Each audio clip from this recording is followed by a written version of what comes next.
And on a Thursday morning edition here, Tom McAllister still with us. Chad Dyer, Alabama Marine Police. How long have you been involved with them, Chad?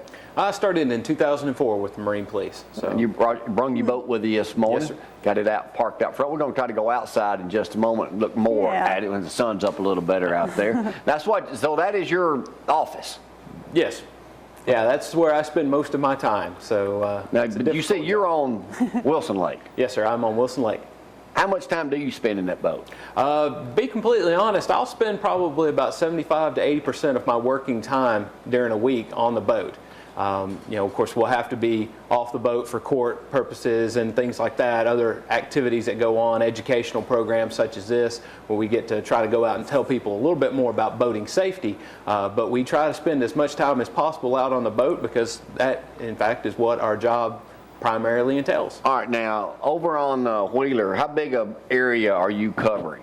Well, on Wilson Lake, I have about 13-mile stretch between Wilson Dam to Wheeler Dam, and that's my patrol area. That's your area right there. Correct. So you're dam to dam. Correct. But because we are a state agency, we can go anywhere in the state, and so a lot of times we will try to go to a specific area.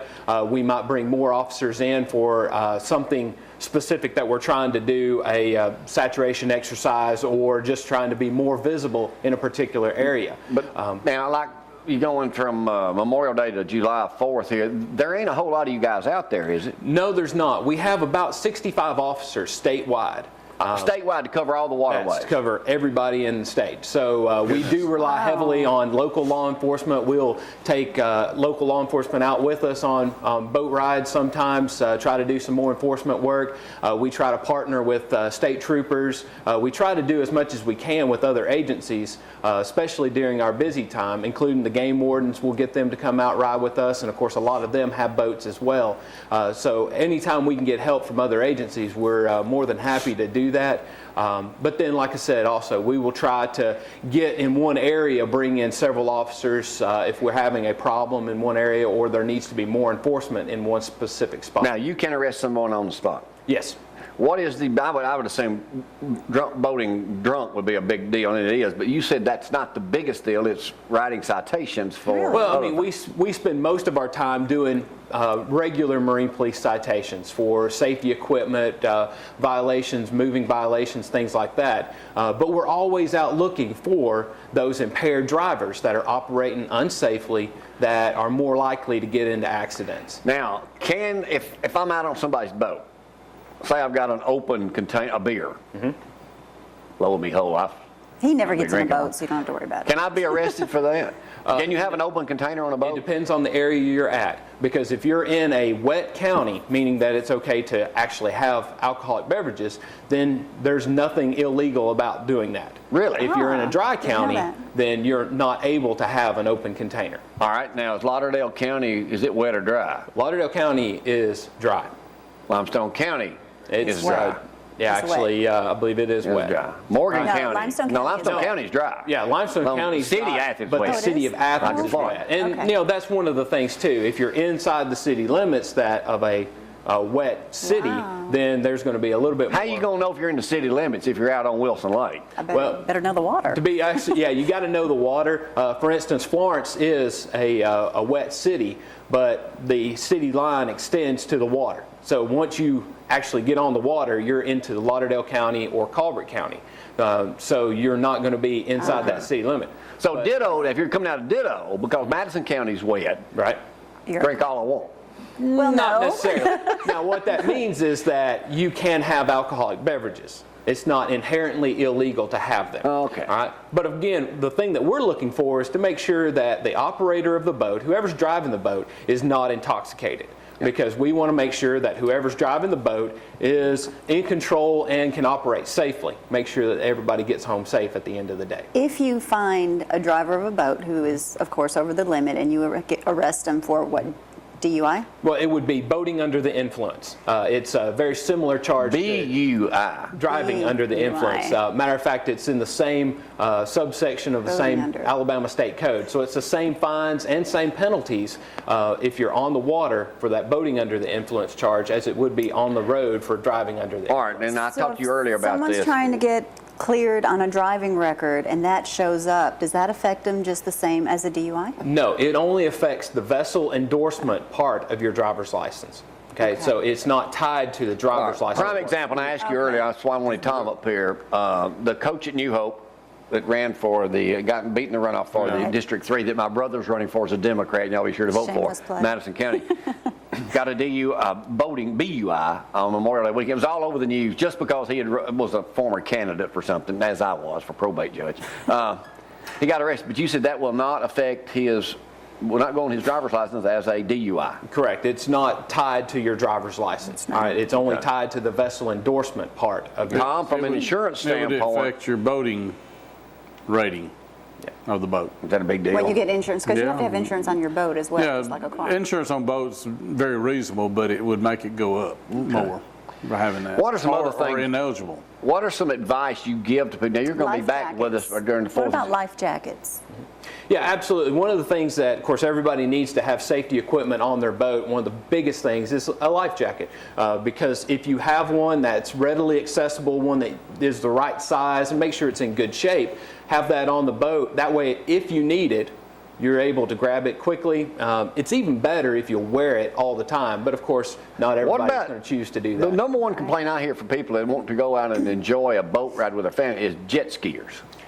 Yeah, now personal watercraft are extremely fast and extremely maneuverable. So there's one of the issues that comes in with that. You have to operate those in a safe manner. You have to be reasonable with them. Kind of put it in perspective on the road, it'd be very similar to one of these high-powered sport motorcycles.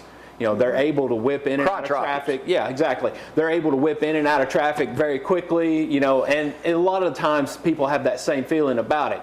If one goes flying past you, of course, in your vehicle, you kind of get a little nervous sometimes, or it makes you a little bit more uneasy. I drive a Hummer. I'll just run over them. Well, and honestly, great for that's your one of the record. other issues with boats, because personal watercraft are not so see 'em. small.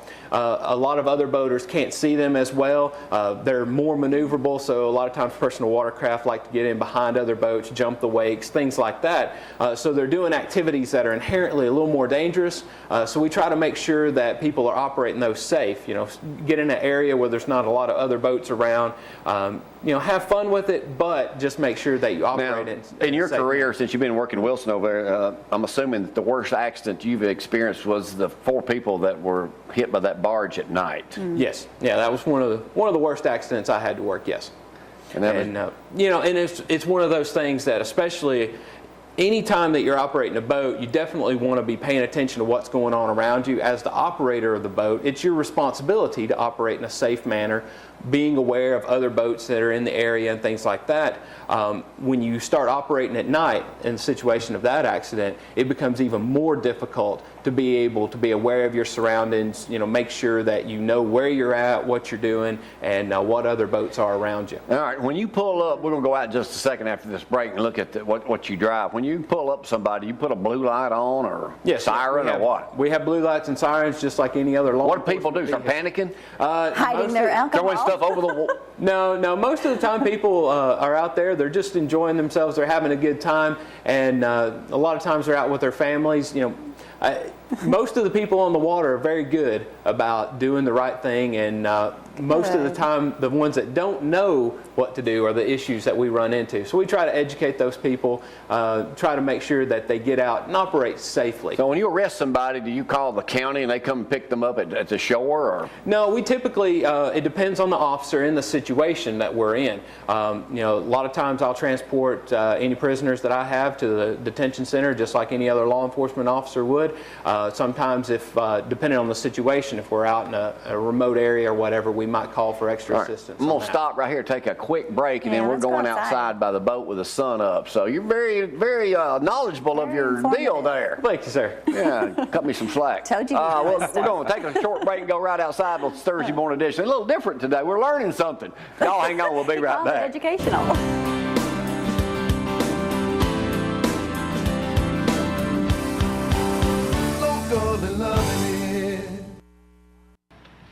As Chad just reminded me, he said, you look like one of them models on Baywatch. All right, What happened to the old orange life jackets? Well, the old life jackets are still available. This is something that we have that's a new style life jacket, and they're becoming very popular with boaters because they're an inflatable life jacket.